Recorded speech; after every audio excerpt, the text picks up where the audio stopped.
Olá, sejam todos muito bem-vindos a mais um Meninos Eu Vi, podcast produzido, criado e roteirizado por mim, Rodrigo James, para falar de cinema, de séries, de documentários e tudo mais que o audiovisual mundial nos oferece todos os dias e que eu tenho certeza que você não tem tempo de consumir nem 1%. O Meninos Eu Vi tem episódios inéditos todas as semanas, com críticas e dicas do que assistir e de como estas obras interferem nas nossas vidas.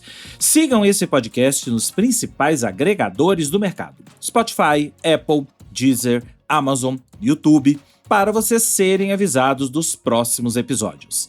Não se esqueça de curtir, comentar, compartilhar, espalhar a palavra deste podcast com os amigos. Para falar comigo, você já sabe, use a caixa de comentários aí do Spotify, ou então me mande uma mensagem diretamente através do site da minha produtora, o cotonizio.com.br, cotonizio com C-I-S. Você também pode usar as minhas social medias, Rodrigo James no X, no Threads ou Instagram. E também você pode fazer um comentário aí no YouTube, se você estiver ouvindo este podcast pelo YouTube.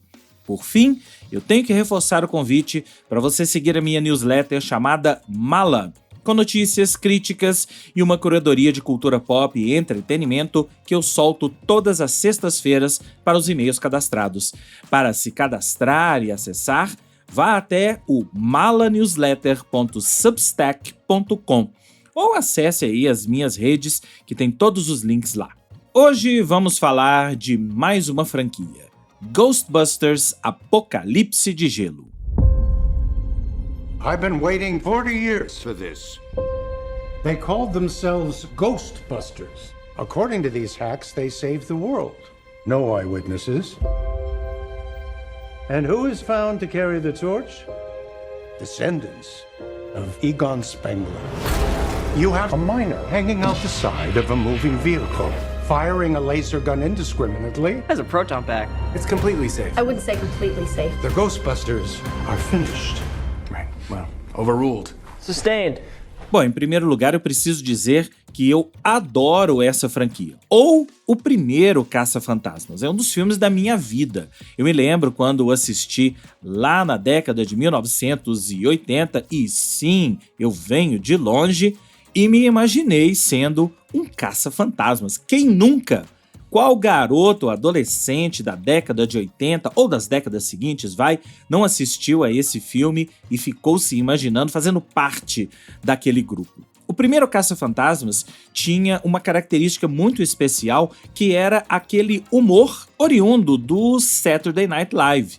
Dan Aykroyd, o Bill Murray, o próprio Harold Ramis, todos eles faziam parte de um grupo de humoristas que orbitavam o programa Saturday Night Live. Muitos deles faziam parte do cast definitivo, o cast principal do programa. E era um tipo de humor que condizia muito com aquela época, muito com a década de 80. Na verdade, se você assistir ao documentário Steve Martin, que tá no Apple TV+, você vai ver um pouco desse humor, porque o Steve Martin, apesar de ser de Los Angeles, fazia parte dessa trupe também, fazia participações ali no Saturday Night Live, e essa trupe gerou muitos frutos. Além de Caça-Fantasmas, eu posso dizer, por exemplo, os Blues Brothers. Quem não se lembra dos Blues Brothers com John Belushi e Dan Aykroyd, é também um dos filmes que eu mais gosto na vida, já assisti, mais de 30 vezes. Então eu acho que o Caça-Fantasmas original tem uma história interessante, tem um humor bacana, os humoristas que estão ali por trás daqueles papéis, dos três principais, são pessoas interessantes, e na década de 80 eram os humoristas do momento, e por isso mesmo o filme tem toda essa aura. O filme fez todo o sucesso que fez na década de 80. É uma espécie de outsider, ele não era na época nem Star Wars, nem Indiana Jones, ele não era parte de uma franquia. A franquia veio depois, porque vocês sabem, tudo em Hollywood que faz sucesso precisa de ter uma continuação ou duas continuações e finalmente ser uma franquia. Quando eu disse que eu gosto do primeiro Caça-Fantasmas é porque eu acho que o que veio depois foi muito irregular. Essa franquia teve 2 filmes lá na década de 80, esse primeiro Caça-Fantasmas, depois o Caça-Fantasmas 2, que eu gosto menos, mas ainda tem alguma coisa. Depois teve um reboot com um elenco feminino em 2016, que eu gosto também mais ou menos, mas até então a gente estava falando da mesma história, né? Um grupo de pessoas, primeiro homens e depois mulheres, que se encontravam para combater os fantasmas, as entidades que apareciam ali por Nova York.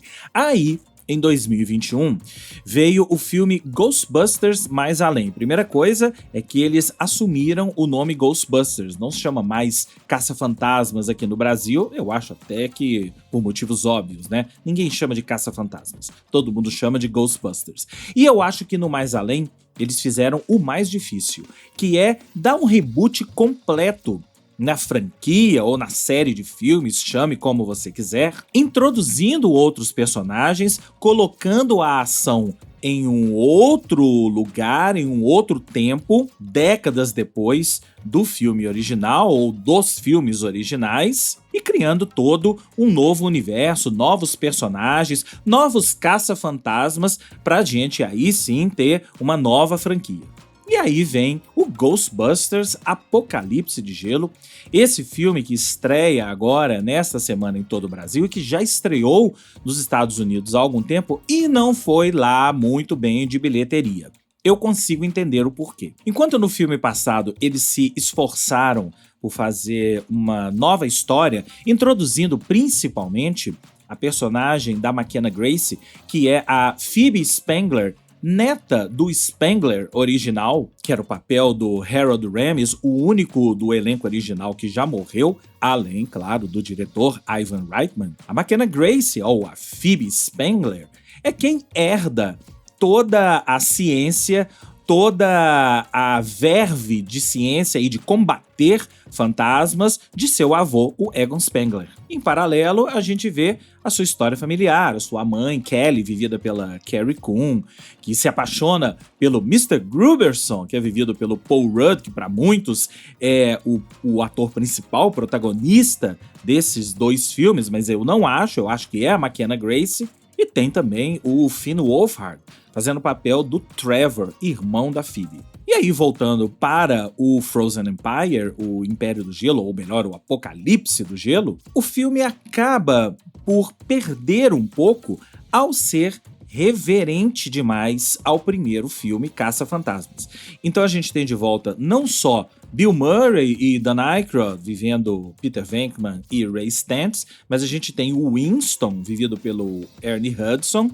A gente tem, por exemplo, a secretária Janine, vivida pela Annie Potts. E a gente só não tem, claro, o Spangler, vivido pelo Harold Ramis, porque o ator já morreu. Mas a gente tem até o Walter Peck, vivido pelo William Atherton, que era o prefeito do primeiro filme, aquele que quer acabar com os caça-fantasmas, e é o que ele quer fazer de novo aqui nesse filme. E esse é apenas um dos elementos que transformam esse Caça-Fantasmas Apocalipse de Gelo em um filme reverente e, em muitos momentos, igual ao primeiro filme. Mas são tantas as referências e reverências que por vezes se torna enfadonho, você já sabe o que vai acontecer. Sabe aquela história que quando um filme faz uma referência, você olha e dá aquela piscadinha de olho? Ah, é uma referência ao filme original, olha que legal que eles estão fazendo. Você fazer isso uma vez, tudo bem. Você fazer isso 3, 4, 5, 10, 20 vezes e praticamente transformar esse filme em uma cópia do original, aí fica ruim, aí fica enfadonho. Mas ainda assim, Ghostbusters Apocalipse de Gelo é um filme divertido. Não vou dizer pra vocês que durante as quase 2 horas de projeção desse filme dirigido pelo Jill Keenan, eu não me diverti.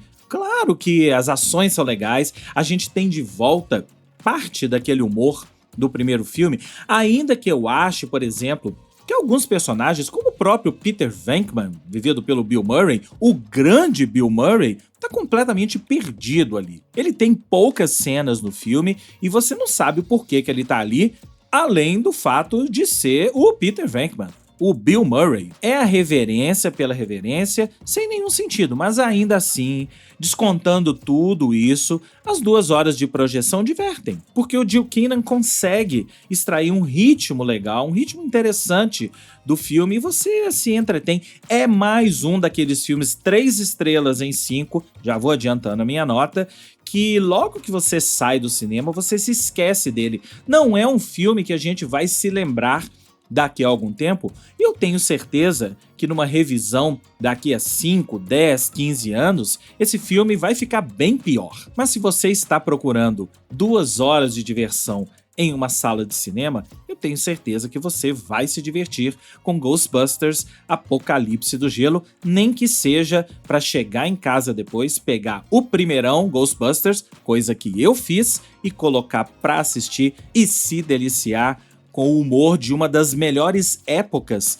do humor norte-americano, na minha opinião. Então é isso. Esse foi mais um episódio de Meninos Eu Vi. Eu volto a qualquer momento em edição extraordinária ou não. Fale comigo através do meu site cotonizio.com.br, Cotonizio com C e S, através da caixa de comentários aí do Spotify, ou através das minhas redes sociais, @Rodrigo James no X, no Instagram ou no Threads, e também colocando um comentário aí embaixo na caixa de comentários do YouTube. Não se esqueça de curtir, compartilhar, comentar e espalhar a palavra deste podcast com os amigos.